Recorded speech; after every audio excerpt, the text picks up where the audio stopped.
नमस्कार, स्वागत है आपका यूपीएससी पर। यह है आपकी पॉलिटी क्लास। इससे पहले जो क्लास हुई थी उसमें हमने आपको गांधीवादी तत्वों को पढ़ाया था जो कि डीपीएसपी में है।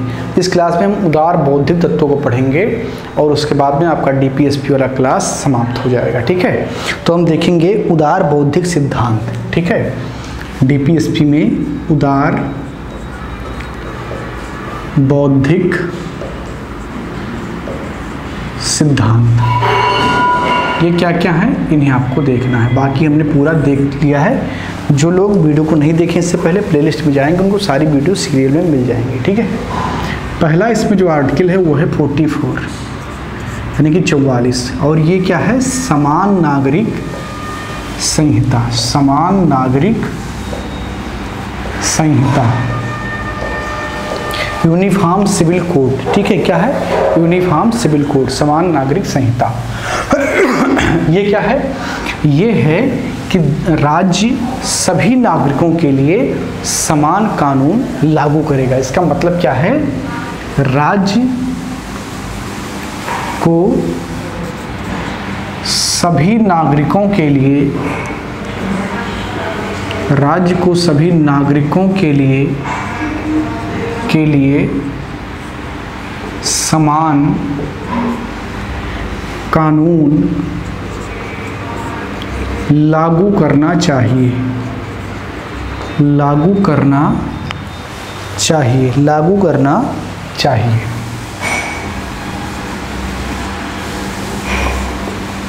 राज्य को सभी नागरिकों के लिए समान कानून लागू करना चाहिए, ये कहता है अनुच्छेद 44, जिसे समान नागरिक संहिता कहा जाता है। ठीक है, अब ये जो है भारतीय राजनीति में इच्छा शक्ति की कमी के कारण ये लागू नहीं हो पाया, और इसकी वजह से जो भारत की महिलाएं हैं उनमें बड़ा भेदभाव हुआ, खासकर मुस्लिम महिलाओं के साथ। मुस्लिम महिलाओं की ज़िंदगी भारत में बहुत ही खराब अभी भी है। इनफैक्ट मोदी सरकार ने उस पर कुछ काम जरूर किया, 3 तलाक जैसे मसलों पर। मेरा कतई मतलब नहीं किसी धर्म के मान्यताओं पर उंगली उठाने का, लेकिन मैं ज़रूर ये बात कहना चाहता हूँ कि हर धर्म इंसान की बेहतरी के लिए बना है, चाहे वो हिंदुइज्म हो, जैनिज्म हो, सिखिज्म हो, इस्लाम हो, कुछ भी हो, सबका एकमात्र उद्देश्य है इंसान की बेहतरी। तो यदि जो है किसी वजह से इंसान जो है उसी की ज़िंदगी बेकार हो रही है, बर्बाद हो रही है, तो वो उस धर्म का मूल भाव नहीं हो सकता है, इंटरप्रिटेशन गलत हो सकता है। मैं कभी नहीं कहता कि कुरान में कोई बात ऐसी लिखी हुई है जो गलत है, लेकिन जो उसके इंटरप्रेटेटर हैं, जो बाद में मौलवी लोग जुड़े, जो अपने फ़ायदे के लिए बहुत सारे नियम कानून बना दिए, उसने उस मूल भाव की व्याख्या गलत कर दी जो कि कुरान में मोहम्मद साहब ने की थी।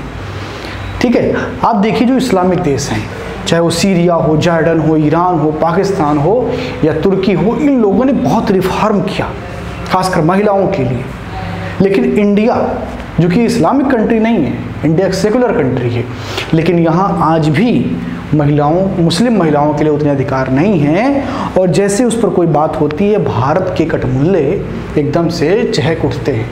यहाँ पर भी बहुत सारे मुस्लिम पुरुष हैं जो चाहते हैं कि बदलाव हो, जो रिफॉर्म चाहते हैं, लेकिन जो ऑर्थोडॉक्स हैं या जो रूढ़िवादी हैं वो बदलाव नहीं चाहते हैं।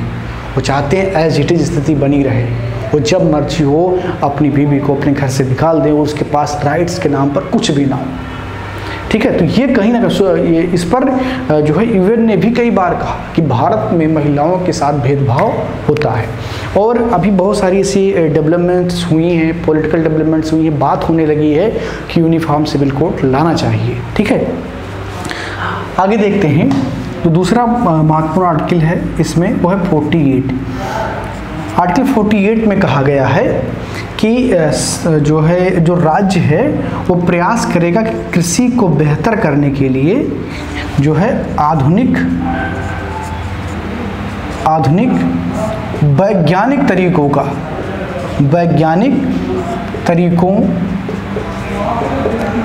पर ध्यान देगा, यानी कि उस पर फोकस करेगा, लोगों को उसके बारे में जागरूक करेगा, बताएगा, वैज्ञानिक तरीके से करेगा ताकि कृषि बेहतर हो सके, अच्छी हो सके।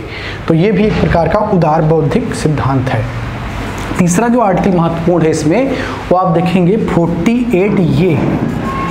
48A जो कि संशोधन के बाद जोड़ा गया था, 42वें संविधान संशोधन के बाद में आर्टिकल 48A ये क्या कहता है? 48 ये कहता है कि पर्यावरण का संरक्षण होना चाहिए, पर्यावरण का एवं वन्य जीव,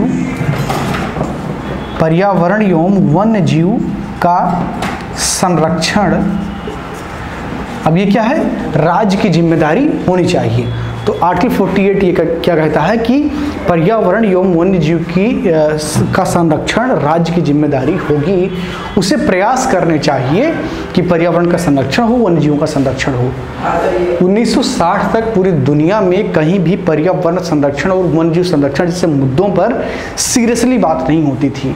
लेकिन जब लंदन में वो कोहरा छाया जिसके बाद कुछ नहीं दिखा, उसके बाद में चाइना बीजिंग में बहुत बड़ी क्राइसिस हुई थी, तो बहुत जब ऐसे आने लगे चीज़ें तो उसके बाद में लोगों ने इस पर ध्यान देना शुरू किया और भारत ने भी इस क्षेत्र में बहुत सारे डेवलपमेंट्स किए, बहुत सारे काम किए। पर्यावरण संरक्षण अधिनियम लेकर के आए, बहुत सारे वन्य जीवों के संरक्षण अधिनियम हम एक साथ लेकर के आए और वर्तमान में तो स्थिति बहुत ही बेहतर है, खासकर कानूनी स्तर पर तो है ही, हमने बहुत सारे कानून इसके लिए बनाए भी हैं। ठीक है, तो ये भी एक प्रकार का उदार बौद्धिक सिद्धांत है, क्योंकि ये क्या कहता है कि आधुनिकता के मुताबिक अपने आप को कैसे ढालना है, कैसे नए नियम बनाना है, तो उसकी बात यहाँ पर हो रही है, इसीलिए उदार बौद्धिक वाले वर्गीकरण में आता है।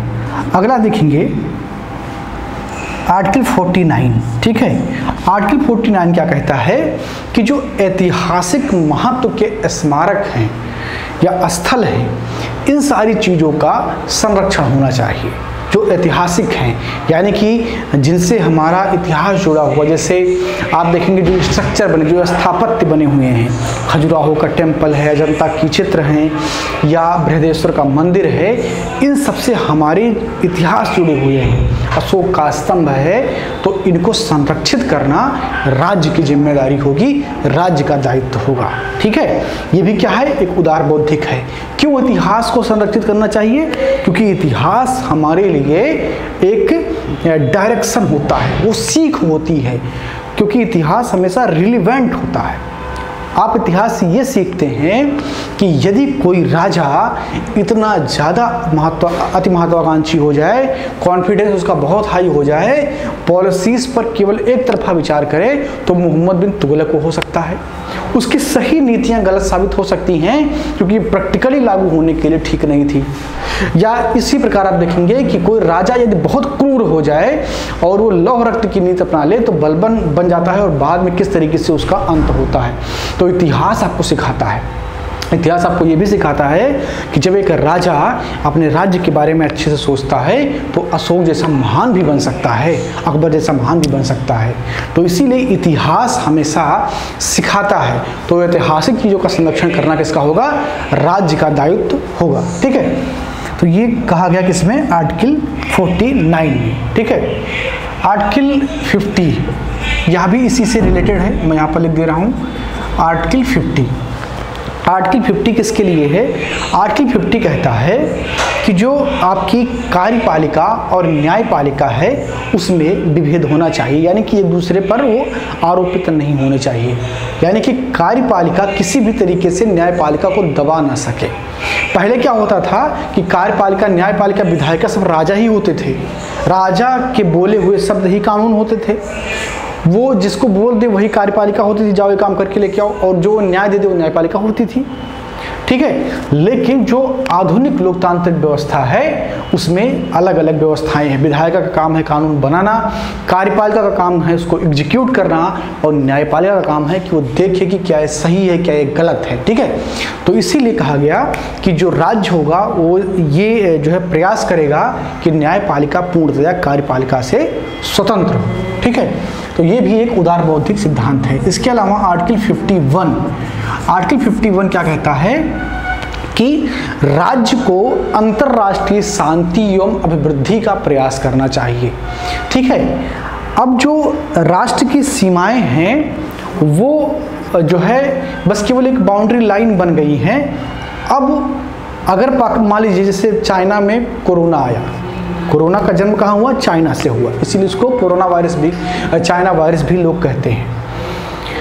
चाइना के एक शहर से कोरोना निकला और पूरी दुनिया में फैल गया। अब आप कल्पना कीजिए कि 100 साल पहले क्या ये इतनी तेजी से फैलता? नहीं फैलता, क्योंकि इतनी फ्लाइट्स, इतने सारे तरीके आने जाने के नहीं होते थे।